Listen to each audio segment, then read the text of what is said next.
할렐루야. 이 수요 저녁에 하나님의 은혜를 사모하며 나오신 여러분들을 주님의 이름으로 환영하며 또 축복합니다. 좌우 앞뒤에 계신 분들에게 이렇게 인사하겠습니다. 잘 오셨습니다. 이렇게 인사하겠습니다. 또 한번 인사하겠습니다. 은혜 받으십시오. 우리가 살아가는 길은 수많은 길처럼 보입니다. 그런데 그 길들을 가만히 살펴보면은 결국에는 두 가지 길로 귀결되더라는 것입니다. 하나는 흥하는 길이고 또 다른 하나는 망하는 길이죠.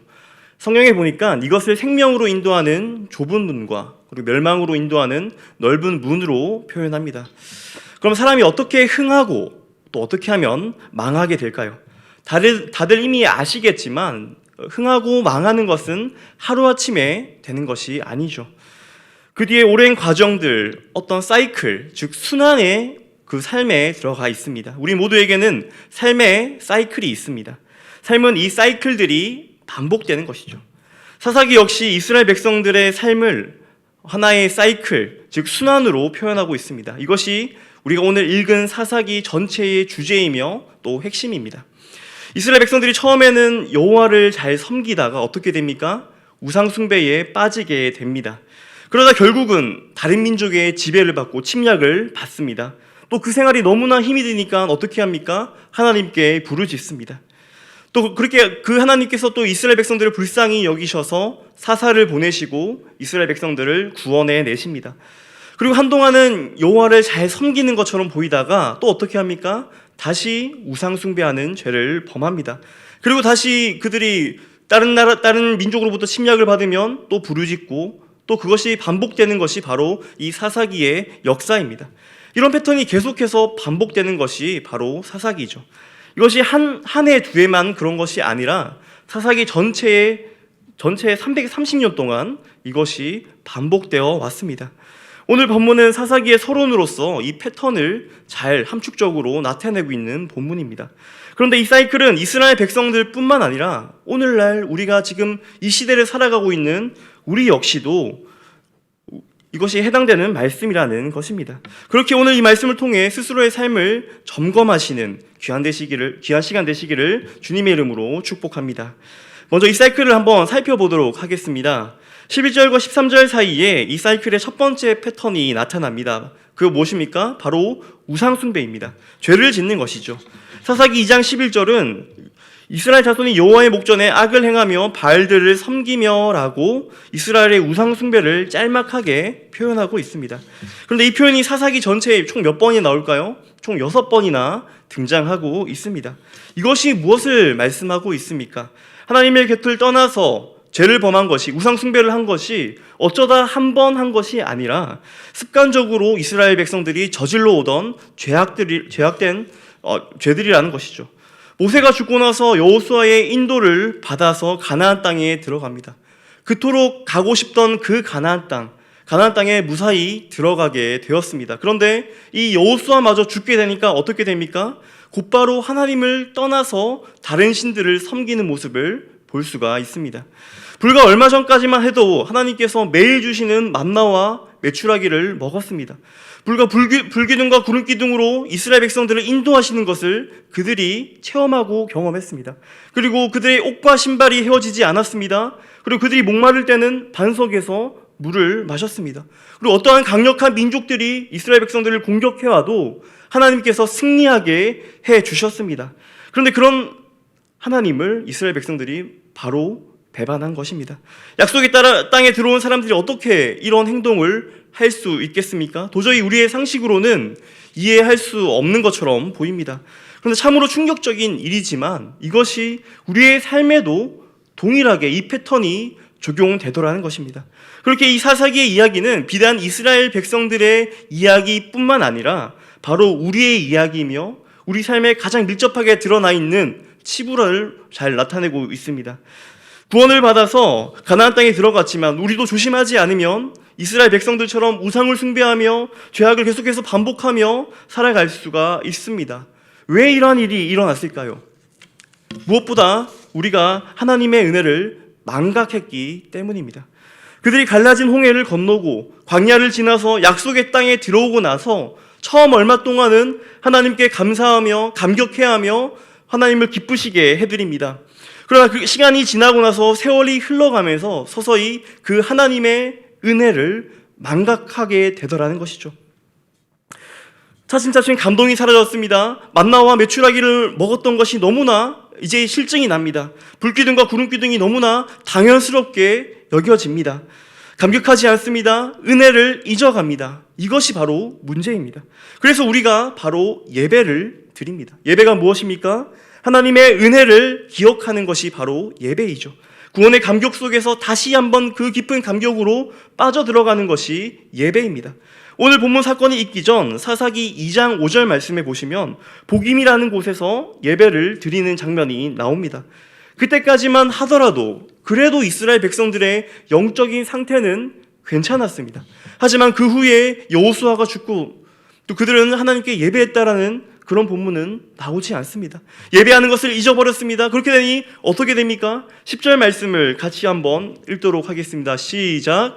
그 세대의 사람들 다 조상들에게 돌아갔고 그 후에 일어난 다른 세대는 여호와를 알지 못하며 여호와께서 이스라엘을 위하여 행하신 일도 이처럼 하나님을 잊어버리더라는 것입니다. 하나님의 은혜와 그 감격을 망각하기 시작하면 우리도 이스라엘 백성들과 마찬가지로 하나님을 떠나 우상을 사랑하며 또 죄를 짓기 마련입니다. 우리 역시도 그 은혜를 잊어버리면 사사기에 나오는 이스라엘 백성들과 똑같이 행동하더라는 것입니다. 이스라엘 백성들이 하나님의 곁을 떠나서 우상을 섬긴 또 하나의 이유가 더 있습니다. 그것은 바로 하나님과의 교제를 잃어버렸기 때문입니다. 우리의 삶이 풍성해질 수 있는 방법은 단 한 가지밖에 없습니다.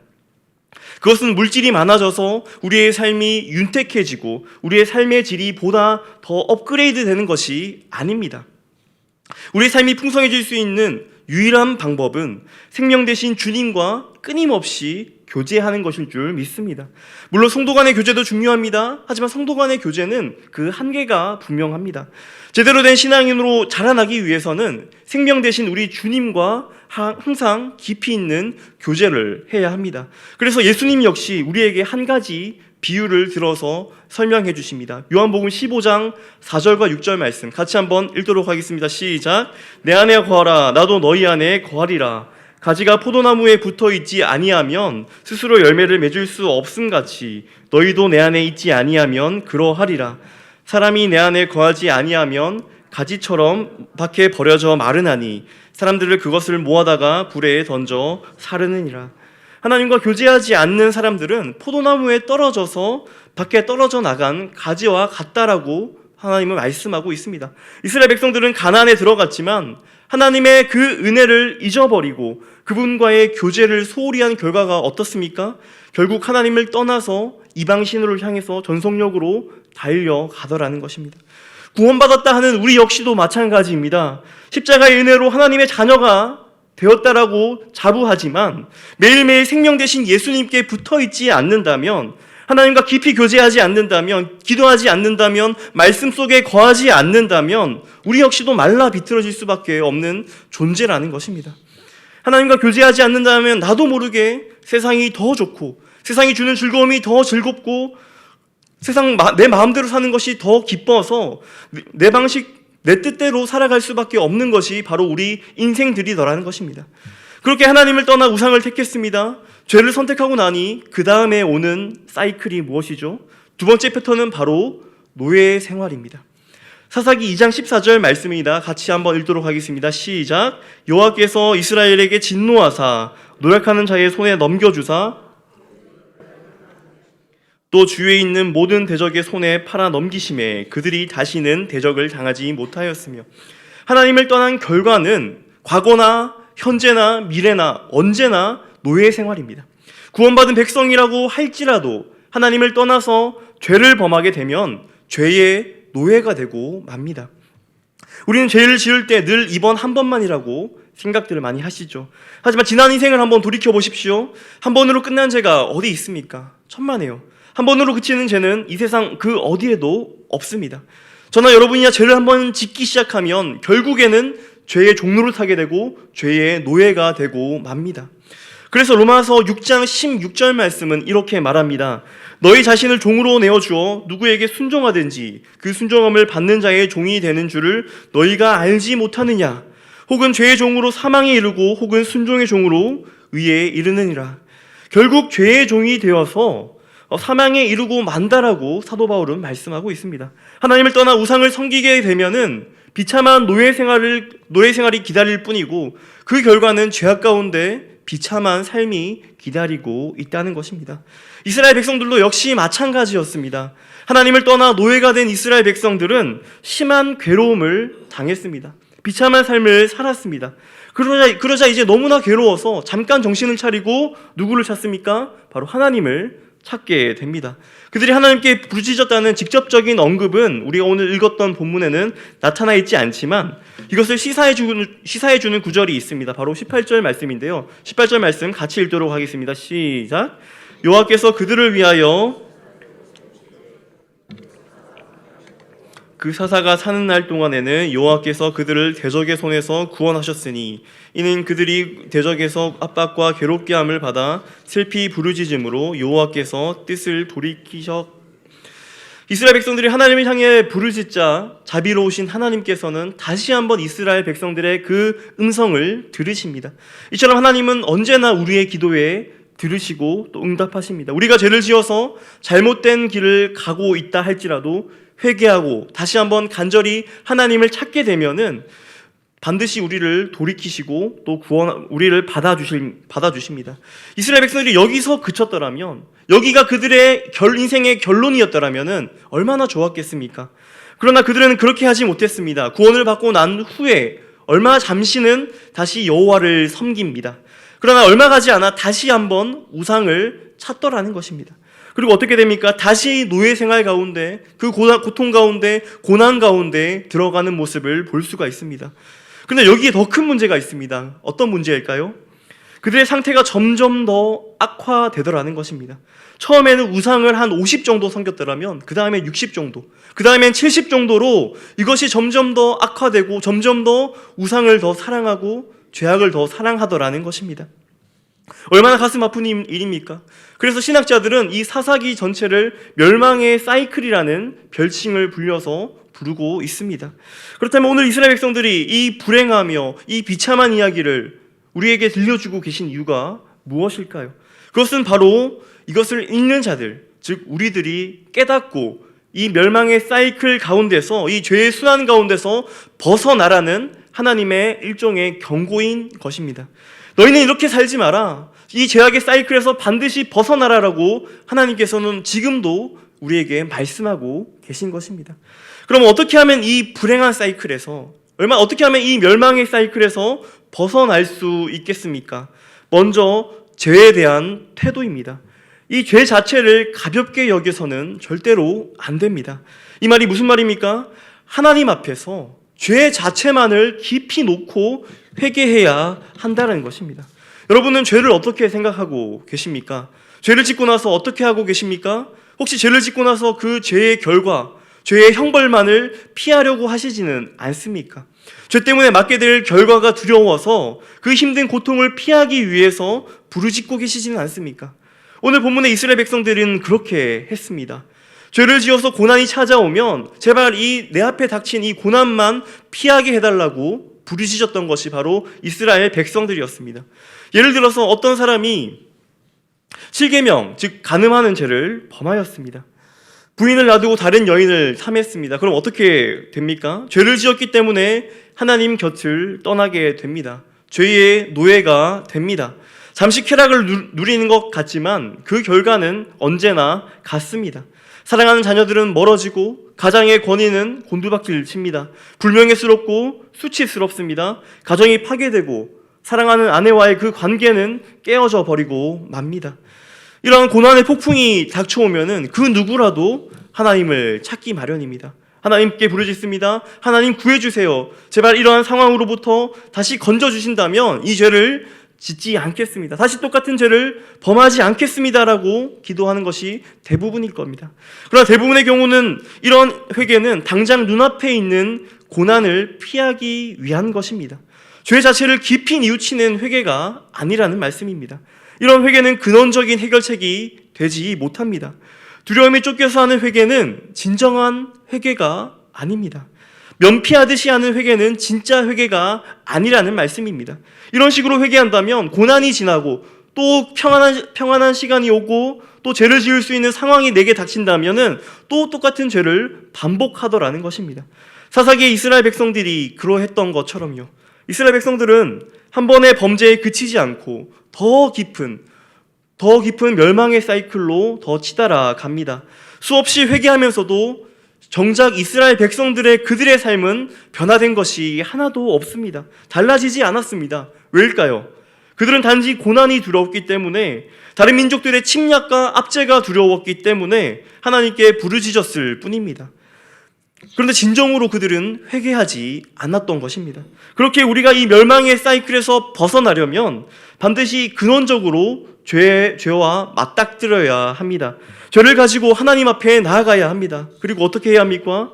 죄의 결과는 상관없이, 내게 닥치는 고난과는 상관없이 죄 하나만 가지고 슬퍼하며 회개하며 하나님께 애통해야 한다는 사실입니다. 선한 것이라고는 찾아볼 수 없고 죄를 지을 수밖에 없는 나란 존재를 보면서 하나님 앞에서 슬퍼해야 한다는 것이죠.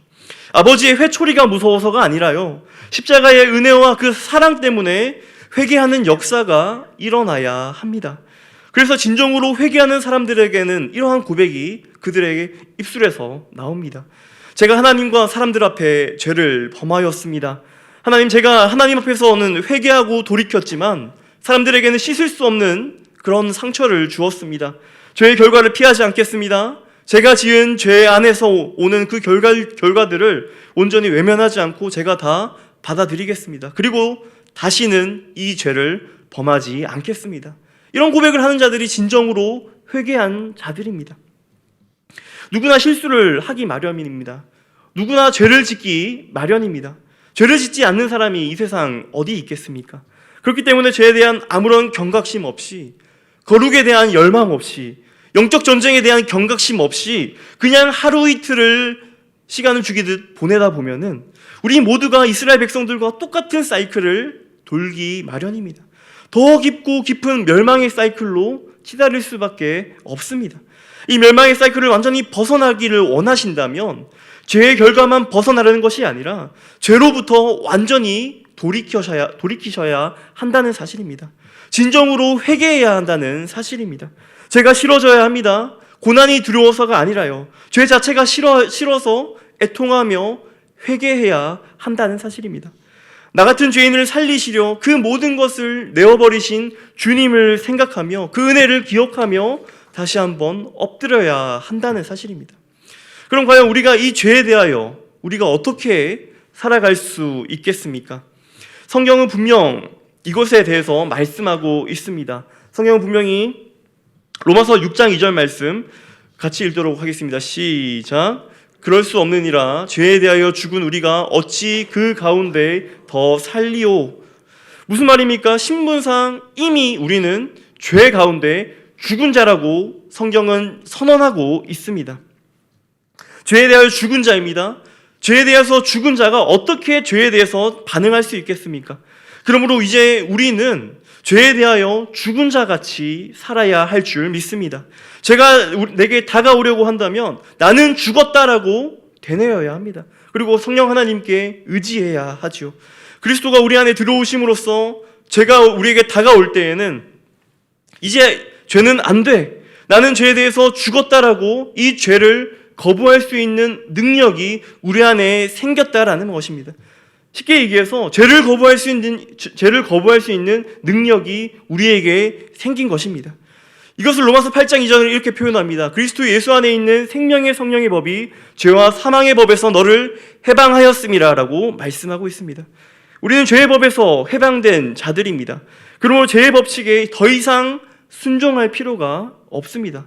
그럼 어떻게 살아야 할까요? 성경은 이렇게 결론 맺고 있습니다. 로마서 6장 12절 13절 말씀 같이 읽도록 하겠습니다. 시작. 그러므로 너희는 죄가 너희 죽을 몸의